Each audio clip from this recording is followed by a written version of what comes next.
परमाराध्य सदगुरुदेव, पूजनीय संत जन, सदगुरु कबीर साहब के मूल ग्रंथ बीजक के शब्द 22 का संक्षिप्त विवेचन आप सुनेंगे। सदगुरु कबीर साहब इस शब्द में जीव के उच्चतम स्थिति का वर्णन किया है, बहुत ही निराले ढंग से, क्योंकि सदगुरु कबीर साहब खुद ही एक निराले संत थे। कहते हैं, अबधू छारहु मन विस्तारा, सोबद गयो जाहिते सदगति पार ब्रह्म सो न्यारा। नहीं महादेव नहीं मोहम्मद हरि हजरत कछु नाही, आदम ब्रह्म नहीं तब होते, नहीं धूप नहीं छाही। अस सहस पैगंबर नहीं सहस 88 मुनि, चंद्र सूरज तारागन नाही मक्ष कछ नहीं दूनी। वेद की देव सुकृत नहीं संजम नहीं जीवन परछाई, बांग निमाज कलमा नहीं होते, रामू नाही खुदाई, आदि अंत मध्य न होते, आतस पवन न पानी। लख 84 जीव जंतु नहीं साखी शब्द न बानी। कहीं कबीर सुनो हो संतो, कहीं कबीर सुनो हो अबधू, आगे करहु विश्रामा, पूरन ब्रह्म कहाँ ते प्रगटे, कृत्रिम किन्हु पुजाया। सदगुरु कबीर साहब कह रहे हैं कि हे अबधू, अबधू कहा गया है त्यागियों को।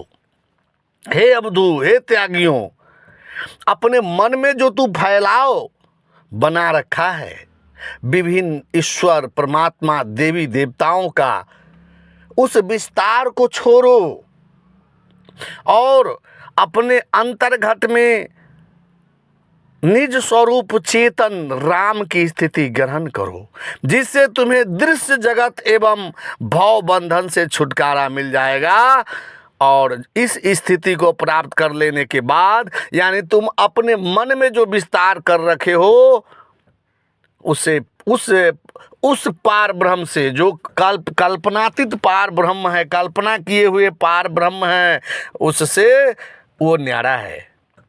जब तुम्हें बोध हो जाएगा, मन का फैलाव छोड़ देगा, तब वहाँ न महादेव है, न हजरत है, न मोहम्मद है, न हरि है, न विष्णु है, न वहाँ आदम है, न ब्रह्मा है, न धूप न छाया, कुछ भी वहाँ नहीं है।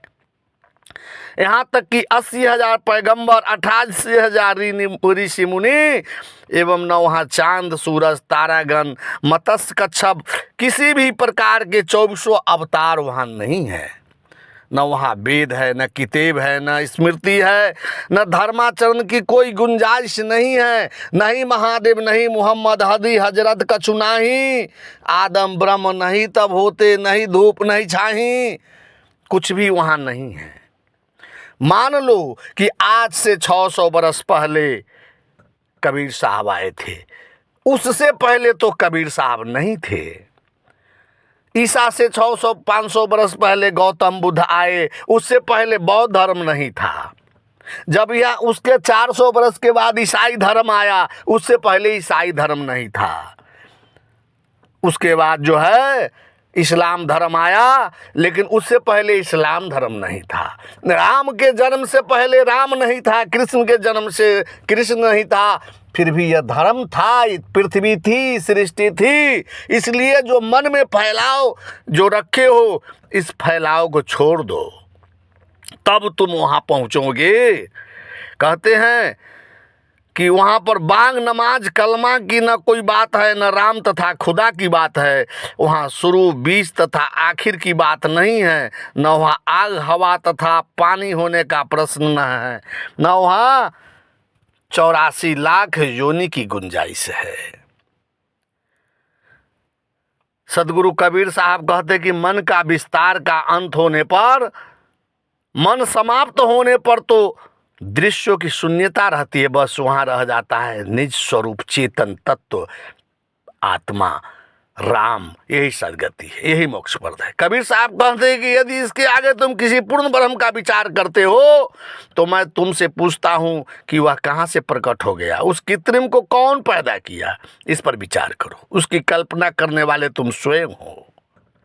इसलिए सदगुरु कबीर साहब कहते हैं कि अवधू छारहु मन विस्तारा, सो पद गए हो जाहि ते सदगति पार, ब्रह्म सो न्यारा, वह स्थिति पकड़ो जिसमें सदगति हो। मन के विस्तार छोड़ने में वासना छोड़ना ही तो मोक्ष है। यदि तुम्हारी यह कल्पना है कि परम ब्रह्म तुम्हारी सत्ता से कोई अलग वस्तु है, तो सदगुरु कहते हैं उसे परब्रह्म वह भी छोड़ो, क्योंकि वो भी तुम्हारे मन का विस्तार है, तुम्हारे मन की अवधारणा एवं कल्पना है। जब तक सारी वासना न छूटेगी तुम्हारा अपना स्वपद नहीं मिलेगा। अब जरा ध्यान दीजिए, जहाँ सारी वासनाएं छूट गई, मन का सारा विस्तार समाप्त हो गया और जीव अपने स्वरूप में स्थित हो गया, तो वहाँ न महादेव है, न मोहम्मद है, न हरि हजरत है, न ब्रह्म आदम है, न धूप छाया है, न पैगंबर मुनि है। सूर्य चंद्र तारागण, कल्पित अवतार, वेद किताब, स्मृति ग्रंथ, धर्माचरण, जीवन, माया, बांग, नमाज, कलमा कुछ भी नहीं है। यहाँ तक कि साखी शब्द वाणी विस्तार समस्त दृश्य प्रपंच कुछ भी नहीं है। महादेव मोहम्मद से लेकर साखी शब्द वाणी तक ऊपर जितने नाम लिए गए हैं वह तो एक केवल संकेत है। इससे हमें सारे दृश्य प्रपंच को समझ लेना चाहिए। मन का विस्तार समाप्त हो जाने पर कोई दृश्य नहीं रहता। लोग महादेव मोहम्मद, ब्रह्मा आदम, पैगंबर अवतार, आलिया मुनि, नमाज, पूजा, वेद किताब, राम रहीम आदि को लेकर लड़ते हैं। अपने आप को आस्तिक, दीनदार, पवित्र बताकर दूसरों को नास्तिक, काफिर एवं अपवित्र घोषित करते हैं। सदगुरु कहते हैं ये सब तो बीज की चीजें हैं, ये सब बीज की चीजें हैं। मानो कि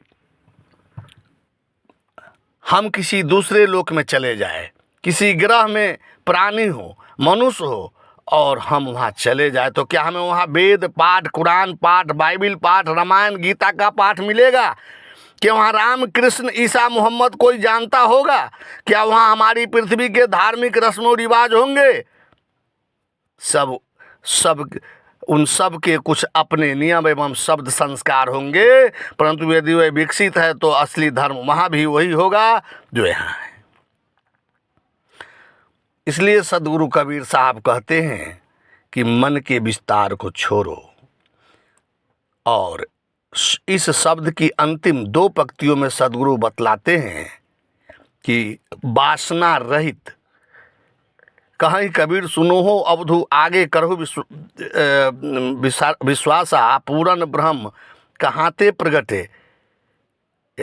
माने कह रहे हैं कि स्वरूप स्थिति के अलावा, आत्मा राम के अलावा यदि तुम ब्रह्म मानते हो तो उस पर यह विचार करो कि वह पूर्ण ब्रह्म कहाँ से प्रकट हुआ, उसकी कल्पना किसने की? स्पष्ट है कि जीव ही ने उसकी कल्पना की।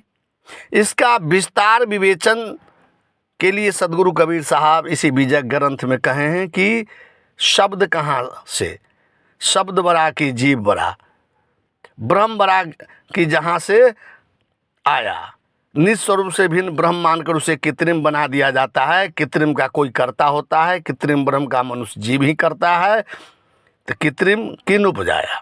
यह शब्द का सार यह है कि साधक को न ब्रह्म प्राप्त करना है न मुक्ति प्राप्त करना है, क्योंकि जो कुछ निज स्वरूप से भिन्न होगा वह माया होगी, दृश्य होगा, जड़ तत्वों का कार्य होगा, मन की कल्पना होगी। अतएव केवल मन के विस्तार को, मन की कल्पना को, मन की वासना को, मन के संकल्प विकल्प को छोड़ देना है। यही सदगति, यही मोक्ष है। इसलिए सदगुरु कबीर साहब कहते हैं कि अवधू छारहु मन विस्तारा। साफ बंदगी, साफ बंदगी, साफ बंदगी।